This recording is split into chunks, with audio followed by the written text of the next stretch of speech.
हाय दोस्तों, welcome to my channel BK Ujjain. आज मैंने जो वीडियो बनाया दोस्तों, ये है कक्षा 5वीं और 8वीं के लिए बनाया है। जैसे कि आपको पता है कि परीक्षाएं ख़त्म हो गई हैं और सभी चीज़ें जो हैं ऑनलाइन हो रही हैं। और अगर हमारी मूल्यांकन केंद्र भी हमको पता करने हैं तो भी ऑनलाइन ही हुई थी एंट्री। और हमने ये भी देखा था कि पिछले वीडियो में कि मूल्यांकन केंद्र की जो डिस्पैच ऑर्डर हैं और रिसीविंग ऑर्डर कैसे बनाने हैं। और ये भी देखा था कि हमने उसकी जो अंकों की प्रविष्टि के लिए एक फॉर्मेट भी डाउनलोड किया था, उसके बारे में बातचीत की थी। आज हम ऑनलाइन एंट्री के बारे में बात करेंगे दोस्तों। तो देख लेते हैं आज का वीडियो और हमको देखना है कि किस तरह से हमें ऑनलाइन एंट्री करनी है जो हमें प्राप्त हुए हैं और किस तरह से हमको अच्छे से इस संपन्न कार्य को संपन्न करना है। तो दोस्तों, इस वीडियो में मैं बताऊंगी कि प्राप्तों की पोर्टल पर एंट्री आपको कैसे करनी है। दोस्तों, अगर मैं बात करूं कि जो भी अभी कार्य हो रहा है वो आरएस के एमपी की जो वेबसाइट है उस पर ही कार्य हो रहा है। तो इसी की वेबसाइट को खोल के आपको कार्य करना है। लेकिन एक बात बता दूं, जो मूल्यांकन केंद्र अध्यक्ष हैं और सहायक केंद्र अध्यक्ष हैं, दो जो हैं केंद्र अध्यक्ष और सहायक केंद्र अध्यक्ष, इसी की आईडी से आपको ये वाला खोलना है और उनकी आईडी और पासवर्ड से इनको खोलना है। तभी आप जो है मार्किंग की जो लिस्ट है वो डाउनलोड कर पाएंगे और तभी आप एंट्री भी कर पाएंगे। तो जो केंद्र अध्यक्ष हैं, जो मूल्यांकन केंद्र अध्यक्ष हैं और सहायक केंद्र अध्यक्ष हैं जो मूल्यांकन के, उन्हीं की आईडी और पासवर्ड से हम खोल लेते हैं। इसके बाद देखते हैं कि क्या कार्य करना है। दोस्तों, जैसे कि आपको दिखाई दे रहा होगा कि मैंने इस इन्वायरमेंट को खोल लिया और इस तरह से इन्वायरमेंट शो हो रहा था, पिछली बार भी मैंने बताया था। और इसमें हमको 5वीं 8वीं जो एनुअल एग्ज़ाम है इस ऑप्शन पे क्लिक करके और हमारे ऑप्शंस को ढूंढना है। जो अगर हम बात करें दोस्तों कि अगर आपने कॉपियाँ चेक कर ली हों या अगर नहीं भी चेक करी हों, अगर आपकी कुछ कॉपियाँ बाकी रह गई हों, तो आंसर शीट का नया ऑप्शन आया है, चाहे तो आप इसको भी डाउनलोड कर सकते हैं। और आंसर शीट के ऑप्शन पे क्लिक करके और जो भी आंसर्स हैं उसके, जिस भी क्लास के आपको करने हैं, और उसके बाद आप आंसर्स को देखकर और चेक करा सकते हैं। तो अगर हम बात करें, आंसर शीट पे आपको क्लिक करना है इसके लिए, और 5वीं और 8वीं इस पर आपको क्लिक करना है, किसी पे भी जिसकी भी आपको आंसर शीट डाउनलोड करनी है। तो आंसर शीट डाउनलोड करने के लिए आपको सिर्फ इस पर क्लिक करके और यहाँ पर सिर्फ डाउनलोड कर लेना है। और आप कंप्यूटर पे भी ऐसा कर सकते हैं, और कंप्यूटर पे भी इस तरह से आंसर शीट आपकी डाउनलोड हो जाएगी। इसमें सभी विषय आपके दिखाई देंगे, जैसे कि आपको दिख रहा होगा, स्क्रीन पर डिस्प्ले हो रहा होगा कि कक्षा 5वीं का ये है। और विशेष जो विषय है अंग्रेजी सामान्य के ये प्रश्न उत्तर कि आंसर्स इसमें सभी दिए हुए हैं। तो आप आंसर्स को देख के और फिर आप चेक कर सकते हैं कि इसके आंसर्स क्या रहे होंगे। अगर आपको कुछ भी डाउट हो तो इसमें आप पूरे चेक कर सकते हैं। अगर हम बात करें तो अंग्रेजी की हमने सामान्य देखा, और विशिष्ट अंग्रेजी की बात करें तो यहाँ पर क्लिक करके विशिष्ट अंग्रेजी के भी आंसर्स को चेक कर सकते हैं। इसी तरह से सभी सब्जेक्ट के आंसर्स को हम चेक कर सकते हैं। जैसे कि आपको पता होगा कि विषय गणित यहाँ पर लिखा हो रहा है और इसके भी आंसर्स दिए हुए हैं। तो सभी प्रश्न जितने भी सब्जेक्ट थे वो एक ही बार में आपको डाउनलोड करके और आप उनके आंसर चेक कर सकते हैं। इसका प्रिंट आउट भी निकालवा सकते हैं और प्रिंट आउट निकाल के आपके जो मूल्यांकन करता है वो उनको दिया जा सकता है और वो इसके आधार पर चेकिंग कर सकते हैं। तो ये 5वीं का था। इसी तरह से आप 5वीं के बाद 8वीं का भी डाउनलोड कर सकते हैं। इसी तरह से 5वीं 8वीं एनुअल एग्ज़ाम पे क्लिक करके, आंसर शीट पे क्लिक करके, और आंसर शीट पे क्लिक करने के बाद आपको 8वीं पे क्लिक करना है। तो इस तरह से मैं आपको डाउनलोड करके बता रही हूँ। 8वीं का भी, 8वीं इस तरह से आप जैसे ही क्लिक करोगे, डाउनलोड पे क्लिक करोगे, और डाउनलोड पे क्लिक करने के बाद ये पूरे के पूरे सब्जेक्ट जो हैं इसके हो जाएंगे। ये तो 27 पेजेस हैं। आप इनको डाउनलोड करके और अपनी आंसर की चेकिंग आसानी से कर सकते हो और कोई भी दिक्कत नहीं आएगी, क्योंकि इसमें आंसर्स लिखे हुए हैं। तो आपकी जो आंसर की मार्किंग है वो अच्छे से हो जाएगी। तो और ये सारे सब्जेक्ट एक साथ दिए हुए हैं, और दोस्तों आप निकाल के और प्रिंट आउट लेके और आप अपने आंसर्स को, अगर कुछ भी दिक्कत हुई थी तो उसको भी फिर से चेक कर सकते हैं। और दोस्तों, अब जो नया ऑप्शन आया है, अगर हम बात करें नए ऑप्शन की, तो नए ऑप्शन की जो बात कर रहे हैं, आपको इसी ऑप्शन से जाना है 5वीं 8वीं एनुअल एग्ज़ाम में।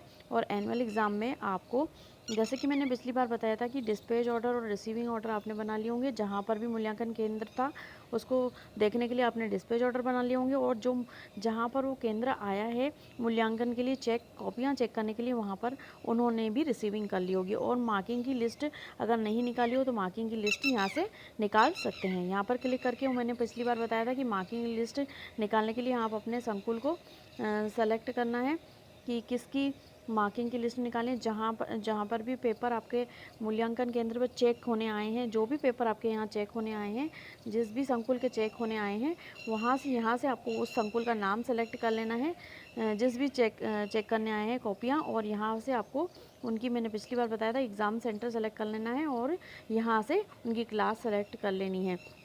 क्लास को सेलेक्ट करने के बाद मैंने ये बताया था कि आप इसको मार्किंग लिस्ट को निकाल लीजिए और मूल्यांकनकर्ता को देना है।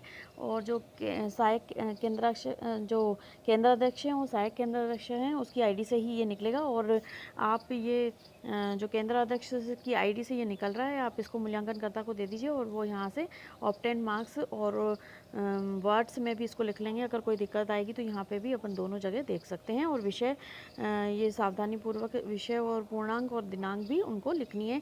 तो इतने जो पाँचवीं के जितने पेपर थे उतनी ही आपको ये शीटें निकालनी रहेगी, और उतनी ही शीटों में ये सबसे पहले मार्किंग उनकी मूल्यांकनकर्ता से करवा लेनी है। और उसके बाद मुख्य परीक्षक से उनको सौंपना था मूल्यांकनकर्ता को, और मैंने बताया था कि दोनों के साइन भी होंगे यहाँ पर, और प्रेजेंट एब्सेंट भी यहाँ पर लिखना है। कितने बच्चों की आपने कॉपियाँ चेक करी और कितने बच्चे एब्सेंट थे, इनका भी आपको लिखना है। इस तरह से जब ये मूल्यांकनकर्ता से पूरी भरवा लेंगे कॉपी, पूर्णांक भी भरा लेंगे, और परीक्षा के जो भी विषय हैं विषयवार इनको चेक करना, जितने विषय थे उतनी ही प्रिंट आउट निकालनी है कक्षा 5वीं की, और उतनी ही प्रिंट आउट कक्षा 8वीं की आपको निकालनी है। उसके बाद मार्किंग कराने के बाद आपको असावधानीपूर्वक इसकी एंट्री करानी है। एंट्री कराने के लिए आपको 5वीं 8वीं एनुअल एग्ज़ाम में क्लिक करना है। 5वीं 8वीं एनुअल एग्ज़ाम में क्लिक करने के बाद आपको मार्क्स एंट्री, इस पर क्लिक करना है। तो ये सावधानीपूर्वक ध्यान रखना है, ये केंद्र अध्यक्ष और सहायक केंद्र अध्यक्ष मतलब CS और ACS की जो यूज़र नेम पासवर्ड है उसी पर उपलब्ध है, और इसी दूसरी आईडी पर उपलब्ध नहीं हो पाएगी। तो आप यहाँ पे संकुल पर क्लिक कर सकते हैं। हाँ, ये ज़रूर हो सकता है कि BRC की लॉगिन आईडी पर ये आपको दिखे, और वहाँ से भी कुछ दिक्कत होने पर करवा सकते हैं। तो संकुल का जो संकुल है यहाँ से आपको सेलेक्ट कर लेना है। जिस भी संकुल की जो कॉपियाँ हैं वो चेक होने के लिए आई हैं, वो यहाँ पर आपको उस पर क्लिक कर लीजिए, जो भी संकुल आया है आपके पास। जैसे कि मैंने भाट चलाना सेलेक्ट कर लिया है, और यहाँ पर एग्ज़ाम सेंटर सेलेक्ट करना है। और जितने एग्ज़ाम सेंटर हैं दोस्तों, ये डेट वाइज दिए हुए हैं कि आपको डेट वाइज एंट्री करनी है। तो एक डेट की क्लिक करके देख लेते हैं। सबसे पहले पहली डेट का हमने जैसे क्लिक कर लिया है, और यहाँ से 5वीं डेट ले ली है। उसके बाद सब्जेक्ट भी यहाँ पे शो होंगे, तो सब्जेक्ट जो भी शो हो रहे हैं उसके हिसाब से एंट्री करनी है। अलग अलग विषय के अलग अलग जो है एंट्री करनी है। जैसे मैंने हिंदी विशिष्ट को क्लिक कर लिया, और यहाँ पर आपको शो पर क्लिक करना है। तो यहाँ पर जैसे ही मैं शो पर क्लिक करूँगी तो बच्चों की लिस्ट आपको आ जाएगी। इसमें समग्र आईडी, इसमें अनुक्रमांक और बच्चे का नाम और पिता का नाम लिखा हुआ है, और इसमें सब्जेक्ट भी लिखा हुआ है। चाहे तो आप यहाँ से सब्जेक्ट भी सेलेक्ट कर सकते हो अगर उसका चेंज करना है, जो भी सब्जेक्ट उसका है। उसके बाद आप जैसे ही सब्जेक्ट सेलेक्ट कर लेते हो, यहाँ पर ऑब्टेन मार्क्स, यानी कि उसने कितने मार्क्स किए हैं, कितने मार्क्स दिए हैं। जो मैंने आपको मार्किंग लिस्ट बताई थी उसमें जो ऑफलाइन आपको सारे कार्य कर लेना है, उसके बाद ही आपको ऑनलाइन कार्य करना है। अगर इसमें एक भी गलती होती है तो आप सुधार नहीं पाएंगे, इसलिए ये सावधानीपूर्वक कार्य करना है आपको। और जो भी कार्य कर रहे हैं पहले ऑफलाइन, उसकी पहले प्रिंट आउट निकाल लीजिए। जितने सब्जेक्टों की प्रिंट आउट मतलब हुए थे एग्ज़ाम, उनकी प्रिंट आउट निकालने के बाद उसके बाद मार्क्स चढ़ाने, उसके बाद ही आपको ऑनलाइन करना है ये सब चीज़ें। तो ऑनलाइन करने के बाद ये जो आपको दिखाई दे रहे हैं इसमें मार्क्स चढ़ाना है, और ये जो लिस्ट आपने प्रिंट की थी उसी ऑर्डर में होंगे, इसमें कोई दिक्कत नहीं आएगी। लेकिन आप एक बार चेक कर लीजिएगा तो ज़्यादा अच्छा रहेगा। और उसके बाद आपको वेरीफाई एंड सबमिट पर क्लिक करना है। ज़्यादा इसमें बस सावधानीपूर्वक कार्य करना है, बाकी तो इजी है कार्य करना, कोई दिक्कत नहीं आएगी, और ये स्मूथली चलता है वैसे भी सॉफ्टवेयर। और यहाँ पर आपको वेरीफाई और सबमिट करने पर आपसे कंफर्मेशन का मैसेज पूछेगा कि सबमिट करना है कि नहीं करना है, तो येस कर देना है। तो और ये सभी जो मार्क्स हैं सेंटर वाइज अलग अलग डेट के हैं, तो इसको भी अपन को ध्यान रखना है कि डेट वाइज जब पूरा कंप्लीट हो जाता है तो उस पर टिक लगा लेना है। ऑफलाइन ही टिक लगा लेना है या फिर कहीं लिख लेना है, ताकि हमारी गलती होने के जो चांसेस हैं वो बहुत कम रहें, और हर सब्जेक्ट के विषय सब जो है अलग अलग उसको कर लेना है, और अलग अलग ये एंट्री कर लेना है, उस पर टिक लगा लेना है, ताकि आपकी जो है एंट्री गलत ना हो, और ये एंट्री होने पर आपको सुधार का मौका नहीं दिया जाएगा। इसलिए इसको बिल्कुल सावधानीपूर्वक करना है। पहले उसकी मार्किंग की लिस्ट आपको मैंने जैसे बताई 5वीं 8वीं एनुअल एग्ज़ाम में, यहाँ पे क्लिक करके, और यहाँ पर जैसे ही आप क्लिक करते हो तो मार्किंग लिस्ट जो है पहले सबकी जितने सब्जेक्ट हैं उनकी मार्किंग लिस्ट 5वीं और 8वीं की अलग अलग निकाल लेना है, और उसके बाद मार्किंग करनी है। उसके बाद जो भी आपके सब्जेक्ट की मार्किंग थी उसको चढ़ा लेना है, और उस पर टिक लगा लेना है जो जो आपका होता जा रहा है, क्योंकि ये कंफ्यूज़न हो सकता है, इसमें दिक्कत आ सकती है आपको। और हाँ, इसकी रिपोर्ट जो होगी वो निकाल ली जाएगी। जिनकी जिनकी एंट्री नहीं हुई है बाद में आप निकाल सकते हो। तो जैसा कि अटेंडेंस की रिपोर्ट निकाली थी, इसकी भी रिपोर्ट आएगी तो आप निकाल सकते हो, जैसे ही मैं अगले वीडियो में इसकी जानकारी दूंगी।